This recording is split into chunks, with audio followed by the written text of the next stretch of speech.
Good evening friends. तो आज हम लोग चलते हैं, रेशियो रन करते हैं जो हम लोग का बचा हुआ था। वो तो सिर्फ इंट्रो था। आज मैं एक रेशियो स्टार्ट करता हूँ, ठीक है। तो रेशियो स्टार्ट करने जा रहा हूँ। चलिए हम लोग चलते हैं रेशियो पे, रेशियो चैप्टर पे। तो रेशियो चैप्टर हमारे लिए भी बहुत इम्पोर्टेंट है, ठीक है।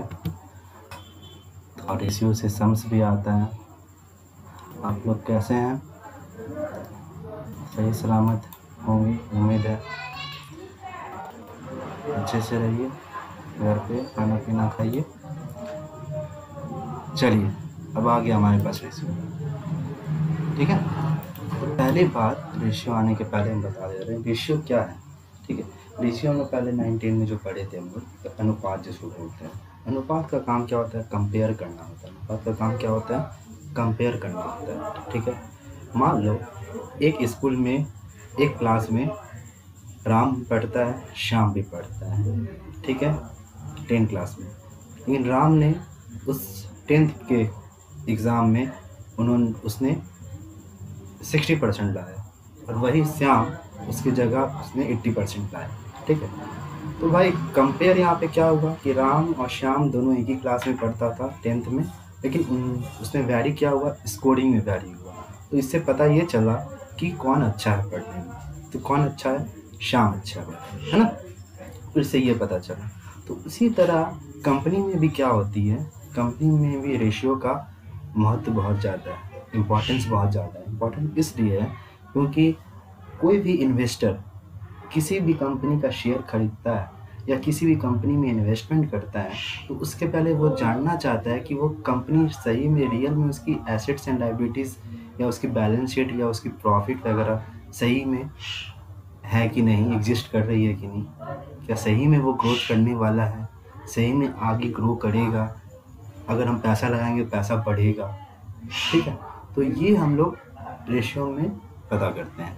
तो इस चैप्टर का नाम, इस चैप्टर में भी, अकाउंटिंग में भी इस चैप्टर का महत्व है, इसलिए इसका नाम रखा गया रेशियो एनालिसिस। रेशियो का एनालिसिस करना, और एनालिसिस करने के बाद हम लोग क्या करते हैं? इन्वेस्ट करते हैं किसी भी कंपनी में, ठीक है। जब देखना बड़ी बड़ी कंपनी में कोई भी शेयर खरीदता है, ठीक है, जब कि कोई अच्छे आदमी, जेन्युइन आदमी जो दिमाग वाले होते हैं पर्सन, वो लोग शेयर वगैरह खरीदते हैं, तो वो लोग बैलेंस शीट, पीएल, पीएनएल ये सब लेके कंपेयर करते हैं 4 साल 5 साल का। फिर उसके बाद फिर देखते हैं कि ये आगे बढ़ेगी कि नहीं, कंपनी का पैसा डूबेगा कि नहीं डूबेगा ना। तो इससे कंपेयर किया जाता है, ठीक है। तो चलते हैं हम पहले रेशियो एनालिसिस में। तो रेशियो एनालिसिस का डेफिनेशन ये है, रेशियो एनालिसिस का ये डेफिनेशन है। रुक जाइए एक मिनट। हाँ देखो, ratio analysis is the most widely used technique for interpreting and comparing a financial report। तो रेशियो एनालिसिस क्या करता है? क्या ये एक तरह का टेक्निक है, ठीक है, जो कंपेयर करता है फाइनेंशियल रिपोर्ट का, और कंपेयर करने के बाद वो उसको इंटरप्रेट करता है। इंटरप्रेट का मतलब ये होता है कि उसमें देखता है कि क्या सही में, सटीक में उस फाइनेंशियल रिपोर्ट, मतलब यहाँ पे ये हो गया फाइनेंशियल स्टेटमेंट। फाइनेंशियल स्टेटमेंट पे क्या आते हैं? Profit and loss and balance sheet and cash flow statement. तो इसमें देखा जाता है कि क्या कंपनी के अंदर जितने सारे खर्चे थे, जितने सारे इनकम हुए, या जितने सारे एसेट्स हैं, या जितनी सारी लायबिलिटीज़ है, उसका कंपेयर करना है, ठीक है, एज पर रेशियो वाइज, ठीक है, एज पर रेशियो वाइज। तो यहाँ पे ये है, ratio analysis is the most widely used technique for interpreting and comparing a financial report. किसका कंपेयर करता है? Financial report. अब भाई कंपेयर की बात आती है तो कंपेयर कैसे करेंगे? मान लो मेरा करेंट ईयर 2020 है और प्रीवियस ईयर 2019 था। तो 2019 में तो मैं ख़त्म हो गया, मैं बैलेंस शीट बना दिया था। 2020 में भी मैंने बना दिया, 2021 में हमको देखना है। तो मेरे पास 2 बैलेंस शीट पड़े हुए हैं, तो 2 balance sheet, 2 profit and loss पड़े हुए हैं, तो उसका कंपेयर करना है। उसका कंपेयर करने के बाद मैं 2021 के बारे में जान पाऊँगा कि यह कंपनी बढ़ेगी या कंपनी हमको मुनाफा देगी या नहीं देगी, या कंपनी की टर्नओवर बढ़ेगी, सेल बढ़ेगी या नहीं बढ़ेगी। तो ये बताता है रेशियो एनालिसिस।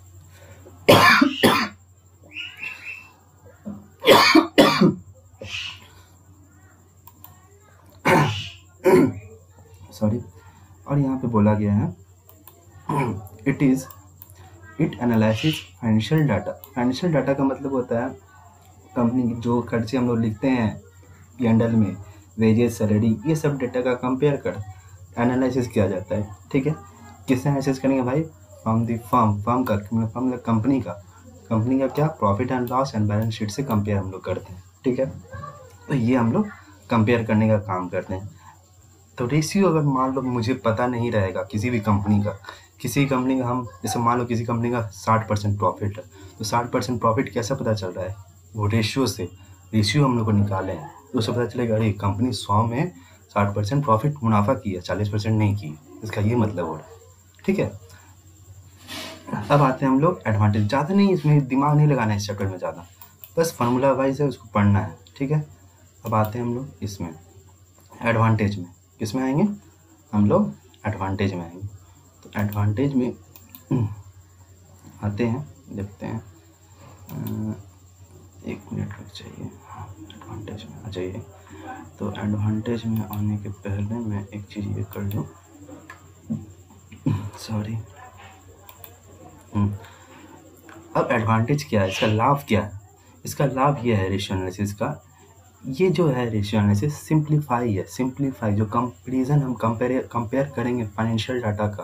अगर मेरे पास 2019 का बैलेंस शीट, 2020 का बैलेंस शीट पड़ा हुआ है और उसको कंपेयर कर रहे हैं, कंपेयर बड़ी आसानी से हम लोग कर सकते हैं। तो वही चीज़ बोला गया, simplify the comprehension of financial statement of an organisation. हम किसी ऑर्गेनाइजेशन का आराम से सिंप्लीफाई से कंपेयर कर पाएंगे। क्या कर पाएंगे? आराम से हम लोग सिंप्लीफाई कर पाएंगे, कोई इसमें ये परेशानी नहीं होगा। ठीक है, अब आते हैं इसमें हम लोग, इसमें आएंगे हम लोग, हाँ, जो मैं ये करवाया उसी को पढ़ना, ज़्यादा सब पढ़ने की जरूरत नहीं। अब नेक्स्ट आइए, it can help the management in planning and forecasting. ये क्या करता है? मैनेजमेंट को, कंपनी में भी मैनेजमेंट होती हैं, जो top level management, mid level management and low level management में क्या करता है? हेल्पफुल करता है। हेल्पफुल कैसे करेगा भाई? Planning wise and forecasting wise. अगर हम किसी कंपनी के अंदर internal matter and external matter के बारे में हमको पता चल जा रहा है, तो हम उसके प्लानिंग अच्छी तरह से कर पाएंगे। फॉरकास्टिंग मतलब भविष्यवाणी भी अच्छी तरह से कर पाएंगे, क्या बाद में हमको ये पैसा अगर हम इन्वेस्ट करते हैं तो पैसा मेरा डूबेगा नहीं। ठीक है, तो it can help the management in planning and forecasting and provide clues on trend and future problem. और ये रेशियो एनालिसिस करने से प्रॉब्लम्स को हम लोग हटा सकते हैं। ठीक है, जो प्रॉब्लम आने वाले हैं वो नहीं आएगा अगर हम लोग सही से एनालिसिस करें तो। ठीक है, next, accounting report can be strength by using accounting ratio. अब भाई जब अकाउंट्स वगैरह बन जाता है तो अकाउंटिंग रिपोर्ट बनाया जाता है, रिपोर्ट। ठीक है, रिपोर्ट में दिखाया जाता है कि कंपनी इतना प्रॉफिट की है, इतना सेल की है या इतना लॉस की है। तो क्या अकाउंटिंग रिपोर्ट में को क्या कहते हैं, मजबूत कौन बनाएगा? Accounting ratio. अगर अकाउंटिंग रेशियो सही से हम लोग सटीक से कैलकुलेशन करेंगे तो अकाउंटिंग रेशियो रिपोर्ट मेरा क्या होगा? स्ट्रांग रहेगा। ठीक है, और अकाउंटिंग रेशियो अगर हम सही सटीक से कंप्यूट नहीं कर पाएंगे तो मेरा अकाउंटिंग रिपोर्ट क्या होगा? वीकनेस रहेगा अकाउंटिंग रिपोर्ट में। ठीक है, अब नेक्स्ट है, it can be used for making a investment decision. Ratio analysis का इम्पोर्टेंस ये भी है किसी कंपनी में कि कभी कहीं कंपनी कहीं इन्वेस्टमेंट करना चाहती है। मान लो कंपनी का वेस्ट बंगाल में प्लांट है, बिजनेस है, तो वो गुजरात में बिजनेस करना चाहती है। तो बिजनेस बढ़ने के लिए उसको कैसे पता चलेगा कि मेरा बिजनेस बढ़ेगा? ये रेशियो एनालिसिस से पता चलता है। ठीक है, तो रेशियो एनालिसिस रहेगा तो उसे पता चलेगा कि मेरे पास इतने एसेट्स हैं, इतने फंड हैं, तो हम क्या भाई बिजनेस को हम बढ़ाएं। तो it can use for making a investment decision. ठीक है, तो ये हुआ। ठीक है, नेक्स्ट जाते हैं हम लोग। नेक्स्ट हमारा लिमिटेशन, कमी। क्या है हमारा? लिमिटेशन मतलब कमी।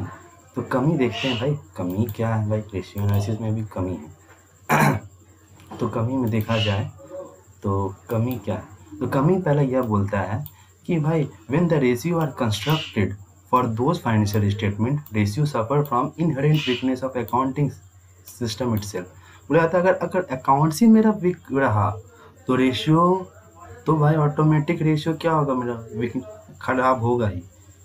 तो अगर हम अकाउंट सही नहीं बनाएंगे, क्योंकि अकाउंट्स बनाने के बाद ही रेशियो एनालिसिस किया जाता है, रेशियो का कंप्यूटेशन किया जाता है। अगर अकाउंटिंग में अगर गड़बड़ी रहे तो मेरा रेशियो एनालिसिस सटीक नहीं होगा। ठीक है, तो ये बता रही है कमी है। ठीक है, दूसरा ये बताता है, दूसरा ये नेक्स्ट है forecast of future of business may not prove correct, मतलब कि हम जो बिजनेस में फॉरकास्ट भविष्यवाणी जो करते हैं, अरे बिजनेस ये बढ़ेगा, इतना से बढ़ेगा, बिजनेस जा सकता है, अच्छा भविष्यवाणी करते हैं ना, तो ये पूरी तरह से सटीक नहीं बताता है कि ये भविष्यवाणी सही होगी या नहीं। तो फॉरकास्ट इसका हम लोग ये नहीं कर पाएंगे कि फॉरकास्ट हो में भी मे नॉट भी सही हो सकता है या नहीं भी हो सकता है, ठीक है। और नेक्स्ट है हमारा ratio are free from individual bias because accounting is man made, ठीक है। अकाउंट किसके द्वारा बनाया जाता है भाई, रोबोट वगैरह थोड़ी बना देता है, ह्यूमन बीइंग बनाते हैं, हम लोग बनाते हैं, मैन मेड की द्वारा बनाया जाता है। अकाउंटिंग जो होता है मैन मेड की द्वारा बनाया जाता है। तो भाई मैन मेड का बनाया जाता है क्योंकि आदमी इंसान भूल होगा ही, भूल होगा तो रेशियो इसके चलते क्या हो जा रहा है, रेशियो में भी खामियाँ आ जा रही है, जिसके कारण क्या हो रहा है, कम हम सटीक से एनालिसिस नहीं कर पाते हैं। तो ये हमारा ये सब लिमिटेशन है, ठीक है। तो ये सब सिर्फ जानो, ये सब कुछ आएगा नहीं, सिर्फ जानने के लिए, नॉलेज वाइज के लिए, ठीक है। अब नेक्स्ट आते हैं हम तो नेक्स्ट में हम लोग आते हैं क्लासिफिकेशन में। क्या आते हैं हम लोग, क्लासिफिकेशन में। तो क्लासिफिकेशन में ये बता रहा है भाई, तो क्लासिफिकेशन में आते हैं। तो classification of ratio, classification of ratio में रेशियो की क्लासिफिकेशन के बारे में बताया। पहला क्या होता है, लिक्विडिटी रेशियो। पहला क्या होता है, लिक्विडिटी रेशियो। पहला क्या होता है, लिक्विडिटी रेशियो। नेक्स्ट क्या होता है, सॉल्वेंसी रेशियो। तीसरा क्या होता है, एक्टिविटी रेशियो। एंड चौथा क्या होता है हमारा, प्रॉफिटेबिलिटी रेशियो। तो सिर्फ नाम याद रखो अभी, liquidity ratio, solvency ratio, activity ratio and profitability ratio. Liquidity ratio, solvency ratio, activity ratio, profitability ratio. तो पहला हम लोग आते हैं इसमें पहला हम लोग आएंगे लिक्विडिटी रेशियो में। तो लिक्विडिटी रेशियो में दो प्रकार के रेशियो होते हैं, एक होते हैं करेंट रेशियो और एक होते हैं लिक्विड या क्विक रेशियो। लिक्विड या क्विक रेशियो याद रखना, क्विक रेशियो का दूसरा नाम है acid test ratio. Quick ratio का दूसरा नाम क्या है, एसिड टेस्ट रेशियो, ठीक है। तो लिक्विड रेशियो में भाई दो रेशियो आते हैं, पूछा जाता है शॉर्ट क्वेश्चन में। लिक्विड रेशियो जिसमें how many parts in liquid ratio, how many types of liquid ratio, there are two types, current ratio and liquid ratio. Liquid ratio का दूसरा नाम है क्विक रेशियो। क्विक रेशियो का तीसरा नाम है एसिड टेस्ट रेशियो। अब आते हैं सॉल्वेंसी रेशियो में। सॉल्वेंसी रेशियो ये बताता है, सॉल्वेंसी रेशियो में हम लोग आते हैं पहला डेब्ट इक्विटी रेशियो। क्या है पहला, डेब्ट इक्विटी रेशियो। पहला क्या है, डेब्ट इक्विटी रेशियो, डेब्ट इक्विटी रेशियो। दूसरा क्या है, total assets to debt ratio, total assets to debt ratio. तीसरा क्या है हमारा, proprietary ratio, proprietary ratio, proprietary ratio. And चौथा हमारा क्या है, इंटरेस्ट कवरेज रेशियो, जो आता नहीं है अक्सर, लेकिन सिर्फ जानने के लिए याद रखना। सॉल्वेंसी रेशियो में कितने प्रकार के रेशियो होते हैं, 4 प्रकार के, डेब्ट equity ratio, total assets to debt ratio, proprietary ratio and interest coverage ratio, interest coverage ratio, ठीक है। अब आते हैं एक्टिविटी रेशियो में। क्या आते हैं एक्टिविटी रेशियो में, तो एक्टिविटी रेशियो भी there are 4 types. One is inventory means क्या होता है, स्टॉक। हम लोग बोलते हैं इसको इन्वेंट्री टर्नओवर रेशियो भी बोलते हैं, स्टॉक टर्नओवर रेशियो भी बोलते हैं। इन्वेंट्री टर्नओवर रेशियो भी बोलते हैं, स्टॉक टर्नओवर रेशियो भी बोलते हैं। तो पहला हमारे पास आता है इन्वेंट्री टर्नओवर रेशियो, ठीक है। दूसरा आता है डेटर टर्नओवर रेशियो, ठीक है। तीसरा आता है हमारा क्रेडिटर्स टर्नओवर रेशियो। चौथा हमारा आता है वर्किंग कैपिटल टर्नओवर रेशियो। ये जो है वर्किंग कैपिटल टर्नओवर, ये हमारे सिलेबस में नहीं है, ये हमारे सिलेबस में नहीं है, लेकिन जानने के लिए सिर्फ जानना है कि एक्टिविटी रेशियो में कितने प्रकार के रेशियो होते हैं, 4 प्रकार के, inventory turnover ratio, debtors turnover ratio, creditors turnover ratio, working capital turnover ratio, ठीक है। अब आते हैं इसमें हम लोग प्रॉफिटेबिलिटी रेशियो में। प्रॉफिटेबिलिटी रेशियो में तो प्रॉफिटेबिलिटी रेशियो में पहला आता है ग्रॉस प्रॉफिट रेशियो। पहला क्या आता है, gross profit ratio, gross profit ratio, gross profit ratio. दूसरा क्या आता है, net profit ratio, net profit ratio. तीसरा क्या आता है, ऑपरेटिंग रेशियो। तीसरा क्या आता है, ऑपरेटिंग रेशियो। चौथा क्या आता है, ऑपरेटिंग प्रॉफिट रेशियो। चौथा क्या आता है, ऑपरेटिंग प्रॉफिट रेशियो, ठीक है। तो एक बार फिर से हमारे साथ बोलो, एक बार हमारे साथ फिर से तुम लोग को साथ में बोलना पड़ेगा। इसको हम मिटा दे रहे हैं, साथ में बोलना पड़ेगा तुमको। साथ में क्या बोलना है, मेरे साथ ही बोलना है। तो भाई पहला क्या आता है, रेशियो में कितने प्रकार के रेशियो होते हैं, 4 प्रकार के, liquidity ratio, solvency ratio, activity ratio, profitability ratio. Liquidity ratio, solvency ratio, activity ratio, profitability ratio. Liquidity ratio में कितने होते हैं, 2 होते हैं, current ratio and liquid ratio. Liquid ratio का दूसरा नाम क्या है? Quick ratio. तीसरा नाम क्या है? Acid test ratio. तीसरा नाम क्या है? Acid test ratio. ठीक है। Solvency ratio next. Solvency ratio में कितने रेशियो होते हैं? 4 होते हैं। डेट इक्विटी रेशियो, डेप्ट मतलब कर्ज, डेप्ट इक्विटी रेशियो, ठीक है। Total assets to debt ratio, proprietary ratio, interest coverage ratio, ठीक है। इंटरेस्ट कवरेज रेशियो इंपॉर्टेंट नहीं है, सिर्फ नाम के लिए जानना पड़ेगा तुमको, क्योंकि MCQ वगैरह में पूछा जाता है, ठीक है। हाँ, नेक्स्ट है तीसरा हमारा एक्टिविटी रेशियो। एक्टिविटी रेशियो में भी कितने होते हैं? 4 होते हैं। इन्वेंट्री या stock turnover ratio, inventory turnover ratio बोलो या स्टॉक टर्नओवर रेशियो, बात एक ही है।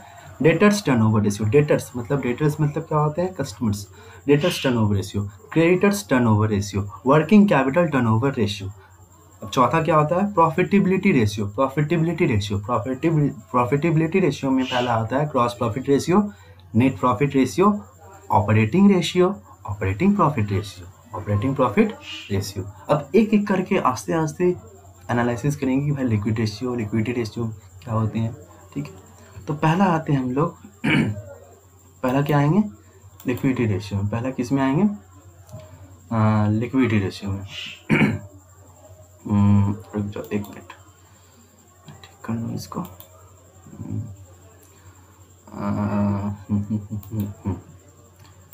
हमारे पास आ गया।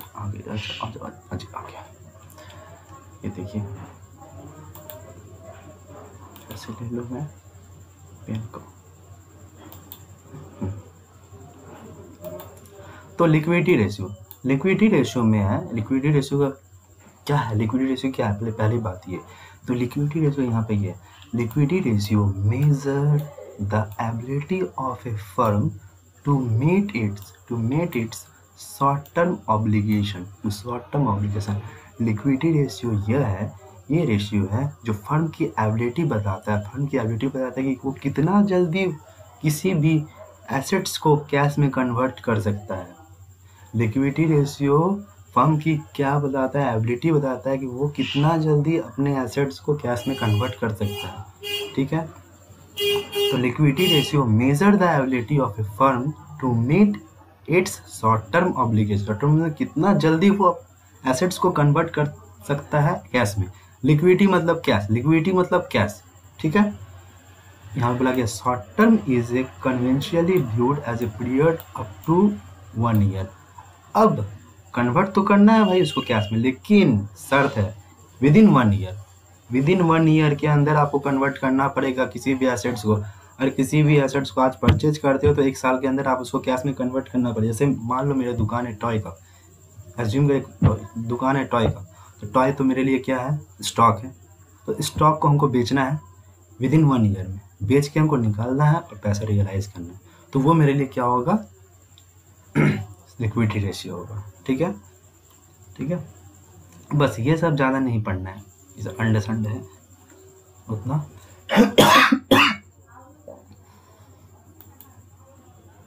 नेक्स्ट जानना है तुम लोग को बस यही, liquidity ratio measure the ability of a firm to meet its short term obligation. Liquidity ratio firm की एबिलिटी कितनी है, वो कितनी जल्दी एसेट्स को कन्वर्ट कर सकता है कैश में, ये लिक्विडिटी रेशियो बताता है। और कन्वर्ट भी भाई कितने दिन में करना है? विदिन 1 ईयर में करना है, ठीक है।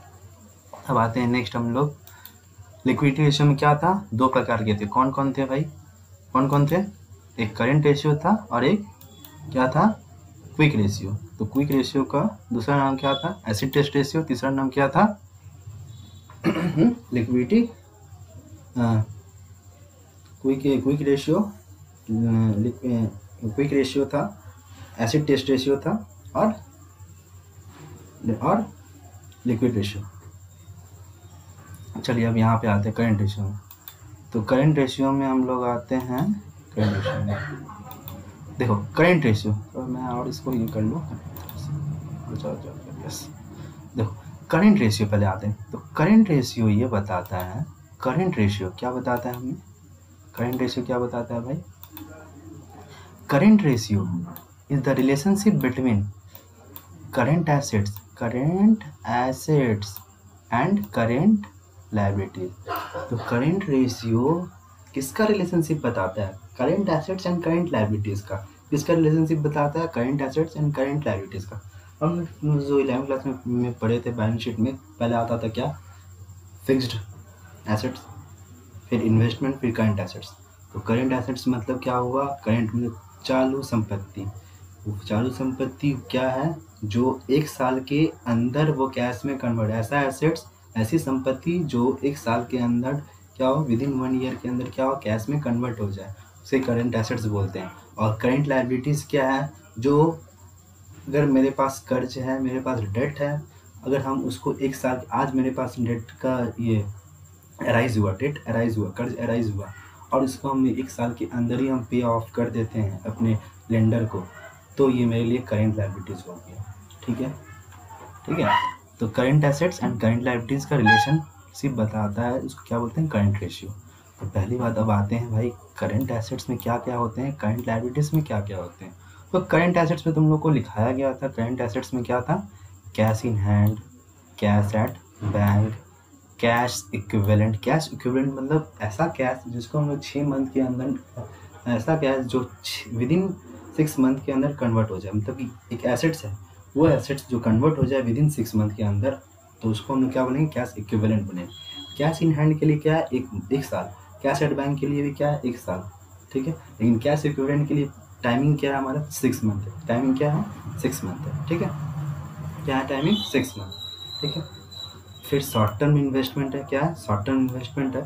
शॉर्ट टर्म इन्वेस्टमेंट, एक इन्वेस्टमेंट 2 प्रकार के होते हैं। ठीक है, एक लॉन्ग टर्म इन्वेस्टमेंट, एक short term investment. Short term investment मतलब 1 साल के अंदर, 1 साल विद इन 1 ईयर इन्वेस्टमेंट। ठीक है, विद इन 1 ईयर इन्वेस्टमेंट। हम लोग आज इन्वेस्ट किए और 1 साल बाद ही हमको पैसा रियलाइज हो गया वहाँ से, ये शॉर्ट टर्म इन्वेस्टमेंट हुआ। Trade debtors. ट्रेड डेटर्स मतलब क्या होता है? कस्टमर्स, हमारे डेटर्स, हमारे debtors. Bills receivable. Bills receivable पता ही है, बिल्स रिसीवेबल मतलब किसी भी पार्टी को हम लोग बिल लिखते हैं उसके नाम पे, तो उस पार्टी का दायित्व, उस पार्टी से हमको अगर 1 साल के अंदर पैसा मिल गया तो मेरे लिए वो क्या है? करंट एसेट्स है। Accrued income. अक्रूड इनकम मतलब जो हमको मिला नहीं है, मिलने वाला है, अगर वो मिल जाएगा 1 साल के अंदर तो वो क्या कहलाएगा? Accrued income. Prepaid expenses. Prepaid expenses मतलब क्या होता है? प्रीपेड एक्सपेंस देखो नीचे में, prepaid expenses are the expenditure for future benefit. हम लोग एडवांस में पैसा देते हैं ना भाई, किसी भी ट्यूशन पढ़ने जाओ, चाहे कहीं भी एडमिशन लेने जाओ तो एडवांस में पैसा है, तो फ्यूचर बेनिफिट, आज हम पैसा दे रहे हैं, हम इसका बाद में लाभ उठा पाए अभी। ठीक है, तो सर्विस ले पाए इसका, अभी पैसा देगी, तो ये फ्यूचर बेनिफिट जो हमको मिलने वाला है, जब मिलेगा तो वो क्या है? प्रीपेड एक्सपेंसेस है। प्रीपेड एक्सपेंस मतलब प्रीपेड, एडवांस में पे करना। ठीक है, stock in trade. Stock in trade मतलब क्लोजिंग स्टॉक। और एडवांस टैक्स। एडवांस टैक्स मतलब गवर्नमेंट वालों जो पहले से एडवांस दे देते हैं, ठीक है, वो बाद में मिल जाता है। तो एडवांस टैक्स हमारा क्या है? करंट एसेट्स है। ठीक है, अब आते हैं हम लोग करंट लायबिलिटीज़। हम लोग किस में आएंगे? हम लोग करंट लायबिलिटीज़ में। तो करंट लायबिलिटीज़ में ट्रेड क्रेडिटर। ट्रेड क्रेडिटर्स का मतलब क्या होता है? Sundry creditor. ट्रेड क्रेडिटर्स का मतलब क्या होता है? Sundry creditors. Bills payable. Bills payable मतलब बिल का पैसा हमको 1 साल के अंदर अगर हम दे रहे हैं, बिल का पैसा अगर हम 1 साल के अंदर दे रहे हैं, आज मेरा डेट अराइज हुआ, आज हम कुछ सामान खरीदे, मोबाइल खरीदे, और मोबाइल का पैसा हम नहीं दिए, अभी बोले कि भाई दे देंगे, और वो 1 साल के अंदर हम दे रहे हैं, तो वो मेरे लिए, वो लायबिलिटीज़ मेरे लिए क्या हो जाएगा? बिल्स पेबल बन जाएगा, क्योंकि हम 1 साल के अंदर हम इसका पेमेंट किए हैं, तो मेरे लिए क्या होगा? बिल का पेमेंट अगर हम 1 साल के अंदर कर देते हैं वो बिल्स पेबल कहलाता है। ठीक है, liability for taxes. Liability for taxes मतलब क्या हो रहा है? जो टैक्स मेरा पड़ा हुआ है, गवर्नमेंट को हमको टैक्स देना है भाई, तो बनता है टैक्स देना है, तो उसको हमको भुगतान करना है, उसका हमको क्या करना है? भुगतान करना है, और वो भी भुगतान कब तक करेंगे? 1 साल के अंदर करना है। Outstanding expenses. आउटस्टैंडिंग एक्सपेंसेस मतलब कि बकाया, अभी तक हम वेजेज, लेबर को हम लोग वेजेस दे दिए हैं 10,000, उसका सैलरी है, लेकिन 10,000 में मैं दिया हूँ सिर्फ 8,000, अभी मेरे पास पैसा नहीं है, 8,000 हम दिए, 2,000 बोले के बाद में देंगे, लेकिन 2,000 अगर उसको हम 1 साल के अंदर हमको देना ही पड़ेगा, तो 1 साल के अगर अंदर हम दे दिए तो वो मेरा करंट लायबिलिटीज़ है। 1 साल के अंदर नहीं दिए तो अदर करंट लायबिलिटीज़ हो जाएगा। ठीक है, तो आउटस्टैंडिंग एक्सपेंसेस मतलब क्या हुआ? एक तरह जो ड्यू है, ठीक है, वो करंट लायबिलिटीज़ में जाता है। पहले तो पता था कि भाई करंट लायबिलिटी में आता है, क्यों आता है ये पता नहीं था, इसलिए वजह है, इसलिए आता है। Income received in advance. Income received in advance मतलब मेरा जो इनकम है एडवांस में हमको मिल गया, पैसा मिल गया, हम जब तक सर्विस नहीं दिए, तो मेरा दायित्व बनता है कि हम सर्विस दें। ठीक है, provision for taxation. Provision for taxation is a part of current liabilities. Propose dividend. Propose dividend मतलब कंपनी क्या करती है, डिविडेंड देती है इस, ठीक है, अपने शेयर होल्डर को, ठीक है, जो पैसा लगाता है, तो शेयर होल्डर को जो डिविडेंड देती है तो वो क्या होता है, विद इन 1 ईयर के अंदर उसको देना पड़ता है, ठीक है। और वो विद इन 1 ईयर के दे देता है, वो उसके लिए करंट लाइबिलिटीज़ है, ठीक है, देता ही है करंट लाइबिलिटी। ये प्रपोज डिविडेंड क्या है, करंट लाइबिलिटीज़ का पार्ट है। शॉर्ट टर्म बैंक में देखो याद रखना, कैश क्रेडिट, बैंक ओवरड्राफ्ट, ये भी क्या है, करंट लाइबिलिटीज़ का पार्ट है, करंट लाइबिलिटीज़ का पार्ट है। ये तो शॉर्ट टर्म लोन में क्या था, cash credit, bank over. Cash credit मतलब कि जो कैश क्रेडिट मतलब क्या होता है, जो बिजनेसमैन होते हैं लोग क्या होते हैं पैसा उधार पे लेते जाते हैं और उसका इंटरेस्ट भी देते जाते हैं, पैसा उधार पे लेते हैं, बिजनेस करते हैं, बैंक से पैसा उधार पे लेते हैं, बिजनेस करते हैं, फिर उस पर इंटरेस्ट दिलाते हैं, उसको बोलते हैं कैश क्रेडिट। बैंक ओवरड्राफ्ट मतलब पता ही है तुम लोग को, मैंने बताया था, समझाया था। तो bank overdraft is a part of current liabilities, cash credit is a part of current liabilities, ठीक है। तो पहली बात, करंट एसेट्स में क्या क्या आते हैं, cash in hand, cash at bank, cash equivalent जो विद इन 6 मंथ के अंदर कन्वर्ट हो जाए कैश में। चौथा है short term investment, not long term. सिर्फ इन्वेस्टमेंट बोला रहा है तो वो इन्वेस्टमेंट को हम लोग समझेंगे, लॉन्ग टर्म इन्वेस्टमेंट ही समझेंगे, और शॉर्ट टर्म बोला गया तो शॉर्ट टर्म ही मानना पड़ेगा, ठीक है। ट्रेड क्रेडिटर्स मतलब होता है सन्ड्री डेटर्स, ट्रेड डेटर्स मतलब होता है सन्ड्री डेटर्स। फिर bills receivable, accrued income, prepaid expenses, stock in trade, advance tax, this is a part of current assets and current liabilities. Current liabilities में क्या क्या पार्ट होते हैं, ट्रेड क्रेडिटर्स मतलब sundry creditors, bills payables, liabilities for taxes, outstanding expenses, income received in advances, provision for taxation, proposed dividend, short term bank loan में क्या क्या आते हैं, कैश क्रेडिट, बैंक ओवरड्राफ्ट।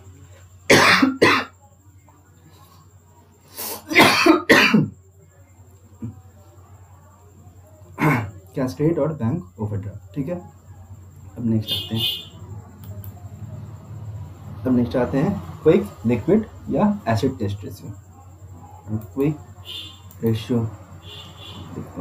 अब एक चीज़ याद रखना, मैं भूल गया यहाँ पे बोलना, करंट रेशियो का आइडल रेशियो मतलब कंपनी जो जब अकाउंट में ये डिसाइड किया गया था कि भाई किसी भी कंपनी का आइडल रेशियो क्या होगा। ये आइडल रेशियो मतलब कि एक आइडल रेशियो होता है, इससे पता चलता है कि भाई कंपनी अच्छी पोजीशन में या खराब पोजीशन में। तो करंट रेशियो का आइडल रेशियो क्या है, करंट रेशियो आइडल रेशियो, एक मिनट ना, करंट रेशियो का आइडल रेशियो है हमारा, एक मिनट, करंट रेशियो का आइडल रेशियो क्या है, 2:1 याद रखना। करंट रेशियो का आइडल रेशियो क्या है, 2:1। 2:1 का मतलब है 2/1। 2/1 मतलब करंट रेशियो का फार्मूला क्या होता है, current assets by current liabilities, तो करंट एसेट्स ऊपर में रहता है, करंट लायबिलिटीज नीचे में रहता है। करंट एसेट्स मतलब 2, करंट लायबिलिटीज मतलब 1। तो इसका मतलब ये है कि लायबिलिटीज का दोगुना होना चाहिए करंट एसेट्स। अगर दोगुना है लायबिलिटीज का, दोगुना है करंट एसेट्स, तो करंट रेशियो, कंपनी की आर्थिक स्थिति सही है। अगर वो दोगुना नहीं है तो कंपनी की आर्थिक स्थिति सही नहीं है, फाइनेंशियल पोजीशन सही नहीं है। अगर ज़्यादा हो जाए तो कोई बात नहीं है, कम हो जाए तो दिक्कत हो जाएगी। तो फिर इन्वेस्टर क्या होता है, इन्वेस्टर को दिमाग में खटकेगा कि भाई इसका करंट रेशियो सही नहीं है, मतलब इसके पास कैश ही नहीं है, हम इन्वेस्ट नहीं करेंगे इसकी कंपनी में। तो करंट रेशियो कितना होना चाहिए, 2:1 होना चाहिए। कितना होना चाहिए, 2:1। ये बोला गया है कि आप मेंटेन करो करंट रेशियो 2:1, ठीक है। क्या है, 2:1। तो यहाँ पे करंट रेशियो का फॉर्मूला क्या होता है, current assets by current liabilities. तो करंट एसेट्स दोगुना होना चाहिए करंट लायबिलिटीज, ठीक है। अब आते हैं नेक्स्ट इसमें क्विक रेशियो में। क्विक रेशियो में आने के पहले, क्विक रेशियो ये हमारा रहा, एक मिनट थोड़ा सा,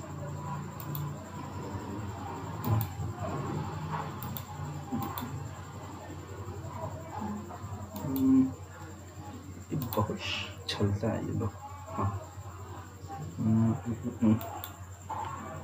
चलो हाँ, अब देखो क्विक रेशियो का मैंने बताया था, लिक्विड रेशियो जैसे नाम क्या होता है, जो दूसरा नंबर था, 3 नाम होते हैं, quick ratio, liquid ratio, acid test ratio. Quick ratio, liquid ratio, acid test ratio. अब क्विक रेशियो के बारे में पता चलते हैं। क्विक रेशियो क्या है, is a relationship between quick assets and quick liabilities, quick assets and quick liabilities, quick assets and quick liabilities, quick assets and quick liabilities, quick assets and quick liabilities, ठीक है। Quick assets and quick liabilities, ठीक है। अब इसका formula में compare कर लेंगे, पता चल जाएगा। अब देखो इसका फार्मूला क्या होता है एसिड टेस्ट रेशियो का, quick assets bye quick liabilities. तो क्विक एसेट्स का फार्मूला क्या होता है, current assets minus stock minus prepaid expenses. अब भाई रीज़न है कि भाई माइनस हम क्यों कर रहे हैं, माइनस इसलिए कर रहे हैं क्योंकि ये जो स्टॉक है ये बदमाश, ये प्रीपेड एक्सपेंसेस जो बदमाश है, ये दो एसेट्स ये कैश में कन्वर्ट ही नहीं हो रहा है। तो इसको बोला गया भाई तुम दो जन कैश में कन्वर्ट नहीं हो रहा है, तुम क्या हो, तुम इस कैटेगरी से हटो, तुम हमारे जाति के नहीं हो, तुम निकलो यहाँ से। तो करंट एसेट्स को हम लोग क्या करेंगे, करंट एसेट्स में से हम लोग स्टॉक को हटा देंगे, करंट एसेट्स में से क्या करेंगे हम लोग, स्टॉक को हटा देंगे और प्रीपेड एक्सपेंसेस को भी हटा देंगे। तो पूछा जाता है कि क्विक एसेट्स का फार्मूला क्या है, current assets minus stock minus prepaid expenses, ठीक है। उसके बाद अब क्विक लायबिलिटीज़ का फार्मूला क्या है, क्विक लायबिलिटीज़ का फार्मूला है current liabilities minus bank overdraft. अब यहाँ पे करंट लायबिलिटीज़ में से क्या निकाल दे रहा हूँ मैं, बैंक ओवरड्राफ्ट, क्योंकि ये भी कन्वर्ट नहीं हो रहा है, क्योंकि विदिन 1 ईयर में हम लोग पे नहीं कर पा रहे हैं, ठीक है। तो ये क्या है, इससे यहाँ से माइनस हो जा रहा है। तो फार्मूला अगर पूछे एसिड टेस्ट रेशियो का, quick assets bye quick liability, उसके बाद ये लिखना current assets minus stock minus prepaid expense by current liabilities minus bank overdraft. और इसका क्विक रेशियो का आइडियल रेशियो क्या होता है, 1:1। आइडियल रेशियो क्या होता है, 1:1। आइडियल रेशियो क्या होता है, 1:1। मतलब कि भाई एसेट्स जितना होगा लायबिलिटीज भी उतना ही होगा, लायबिलिटीज भी क्या होगा, उतना ही होगा, बराबर होना चाहिए। अगर ज़्यादा है तो कोई दिक्कत नहीं है, कम नहीं होना चाहिए, कम है तो कंपनी की फाइनेंशियल पोजीशन सही नहीं है, अगर ज़्यादा है तो कोई बात नहीं, फाइनेंशियल पोजीशन अच्छी है भाई, मज़े में रहे। तो आज के लिए सिर्फ यही 2 टॉपिक मैं कवर कर रहा हूँ, ठीक है, कि थोड़ा सा आज कुछ खास नहीं है। तो फिलहाल आज के लिए इतना ही, और अगले दिन से मैं प्रैक्टिकल क्वेश्चन करंट एसेट्स और करंट लायबिलिटीज, ये करंट रेशियो और लिक्विड रेशियो में मैं प्रैक्टिकल सम्स करवाना स्टार्ट करूँगा। तो उससे पहले ये सब थोड़ा पढ़ के रखना, और करंट रेशियो और लिक्विड रेशियो का फार्मूला याद करके रखना, ठीक है पहले से, तो अच्छा रहेगा। जो नोट्स दिया था उसी को अच्छी तरह से याद रखना, ठीक है, अच्छी तरह से करके रखना, क्योंकि बाद में जब मैं समझाऊँगा अगली क्लास में, क्योंकि अगली क्लास में मैं प्रैक्टिकल क्वेश्चन करवाने वाला हूँ, ठीक है, उसमें सम सॉल्व करवाऊँगा। तो ये सब जानना ज़रूरी है, यही सब नहीं जानोगे तो फिर बनेगा नहीं सवाल, ठीक है। तो पहले आस्ते आस्ते जा रहे हैं, तो पहले आज लिक्विड रेशियो ही का ही अगले बार ये सॉल्व करवाऊँगा। लिक्विड रेशियो में कौन सा पार्ट थे, क्विक रेशियो और करंट रेशियो, तो यही सॉल्व करवाऊँगा, ठीक है। तो इसके लिए आज यहीं पे रहने दो फिलहाल।